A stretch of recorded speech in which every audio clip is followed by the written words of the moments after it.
This is the value of wrestling, the revolutionary force in wrestling podcasting.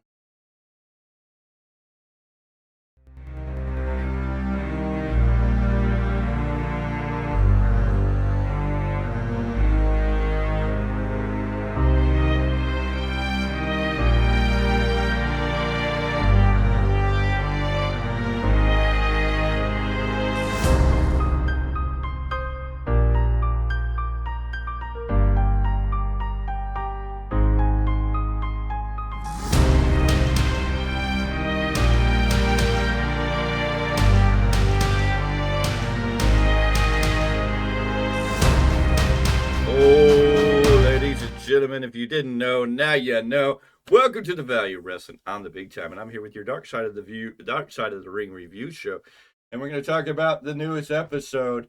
I talked about John Cena's story, which is season 5, episode 1, the Big Time Rants. But I'm going to break it down and do our own Dark Side of the Ring review right here on the Value Wrestling. This is Dark Side of the Ring review show. This is going to be from season 5, episode 2, the Marcus Alexander Bagwell, the Buff Bagwell story. Of course, Alexander Bagwell is his real name, and he was born in Marietta, Georgia, to Judy and Steve Bagwell. Stephen Bagwell being an infamous stock car drag racer and a self-made millionaire. He was more than calm. His father was one of the calmer parents, for Judy Bagwell led with a heavy hand. She also ran the family business, a lumber yard. There. Bagwell grew up with Mark Slick Johnson, a referee for both WCW and TNA. Bagwell grew up in a very opulent childhood, had lots of money, was an athlete of all kinds, a Georgia Gold Glove winner in boxing in his weight class. He played fair space for his high school baseball, started at fullback for football. The Bagwell story wasn't completely great. He had a fairly good childhood. He'd go on to become a massage therapist. He was the youngest of 3 children. He did live at home with his wrestling, with his parents, when things started becoming troublesome after his mother had taken out a couple of loans, is what we learned from the show, and the company was going under. It was hard times there. We learned from Slick Johnson that it was regular for Steve Bagwell to pass out drugs to the kids. This episode, we very much saw that, telling the boys, "Here's some cocaine, go out and have some fun, but stay out of trouble." His theory was where he got it from, it was clean, and rather give it to them than go out there and find it on their own. Shape. But Bagwell and his dad love each other. Marcus loved his mother. Um, During the turbulent time of the company, the lumber company going out of business, Buff's dad and mom had a lot of fights. Steve Bagwell was known to get very upset. At one time, he got upset at a poker game, I believe, and rashed out his front doors where there were geese and pulled out. I had already grabbed a machine gun and started firing rounds. Very interesting story here. Later, it came down to a point where Judy Bagwell and Steve Bagwell were deep in a fight, and Judy tried to leave, and the father of Stephen wouldn't let her leave, and Marcus came down trying to beg his dad to leave. Marcus was trained in how to handle a handgun, so he had a handgun on him because he didn't know what was going on. He didn't know what the threat was to his mother. His dad got upset. You got a gun, which led to his dad going into the kitchen and grabbing a gun off the fridge and pointing at Bagwell. Bagwell had a gun, and it eventually push came to shove. Neither would back down. Marcus Bagwell would unload 4 shots into his father. Luckily, his father survived.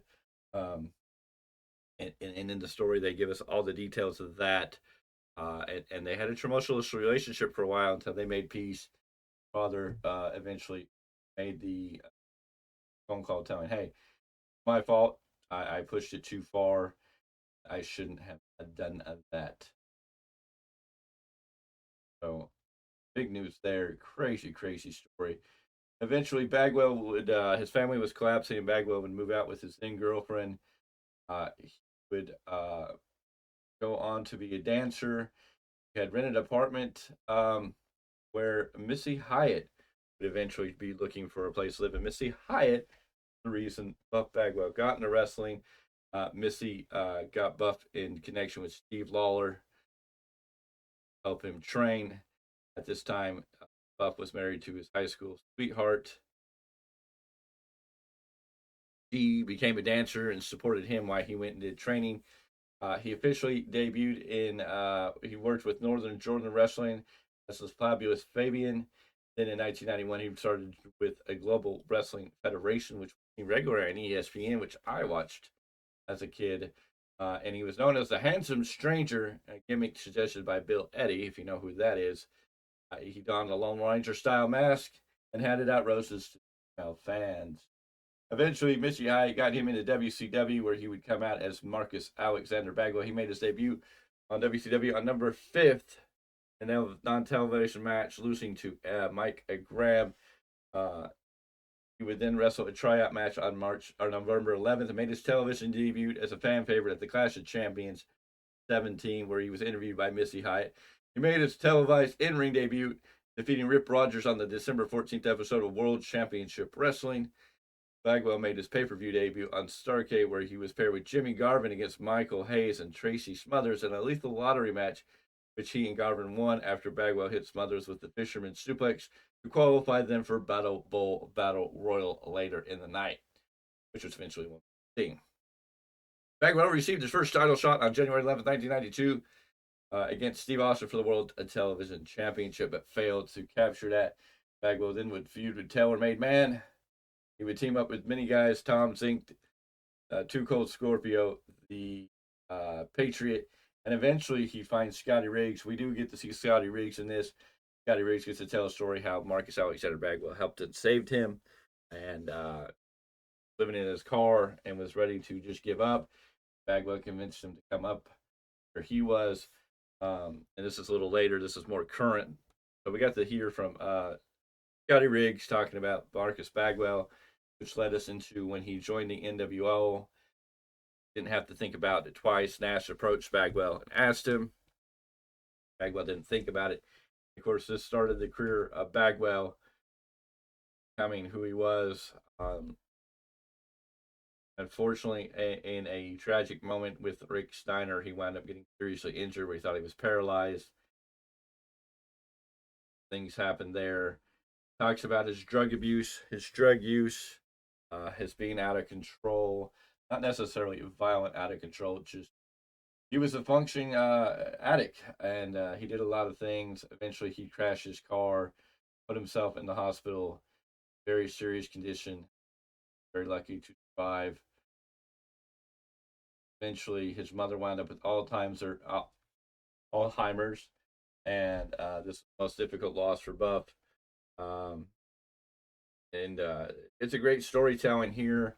You learn about it. Wanted to get sober. His niece tried to help him out, and eventually he got with Diamond Dallas Page. Diamond Dallas Page agreed to take him in, really help him get sober, and he's doing great things. Bagwell's in great shape, and Bischoff was a part of this segment.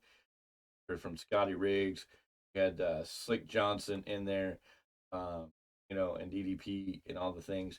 It was a great episode. It really dove into the story of Marcus Alexander Bagwell, the guy that I loved as a kid, as a babyface. When he became Buff Bagwell, I kind of lost interest in him because a lot of that cockiness came out, and he became more buff.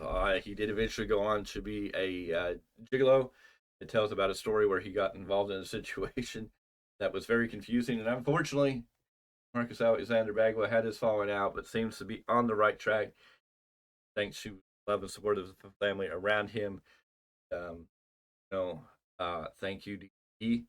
If anything, I think the WWE needs to put DDP into the WWE Hall of Fame for a second time as a Warrior Award recipient. I think what DDP has done for Jake the Snake Roberts, Scott Hall, Marcus Alexander Bagwell, and so many others is miraculous, and he definitely deserves the accolation for that. But this was a good episode of The Dark Side of the Ring. I think the story behind Marcus Bagwell, learning the story, his rise to fame, beating Missy Hyatt, getting into Global Wrestling Federation, then into WCW.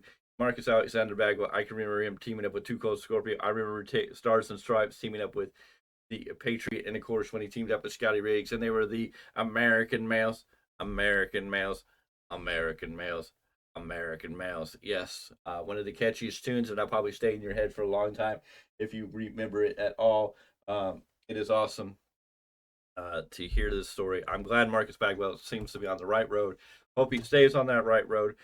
We here at the Value Wrestling totally support Marcus Bagwell. He was a part of that childhood growing up, even a part of the NWO. If we didn't necessarily like him all the way through, we like to see Bagwell shine. Unfortunately, his WWE career, and they talk about that, that he had an interaction with Shane Helms, Gregory Helms, that led to fallout. He had the bad match with Booker, and then he was gone.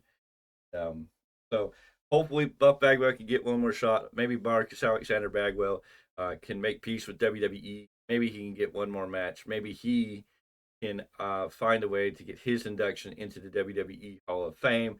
Was a special character. Hope to see what he can be capable of doing in the future. We wish him the best of luck in all his future endeavors. We hope to see him rise to the top, stay clean, stay sober, stay strong. Appreciate you, Marcus Alexander Bagwell. Stay Marcus Alexander Bagwell. And we will see you on the next one. Make sure you give this video a like. Let's get this out. If you like this, let's share it out on Twitter. Let's tag everybody in there, DDP, Triple H. Let's get this video to Marcus Alexander Bagwell. Let's get this to Triple H, because we want to get both Bagwell eventually inducted to the Hall of Fame. I don't think it'll be this year, but I think he needs to be a contender.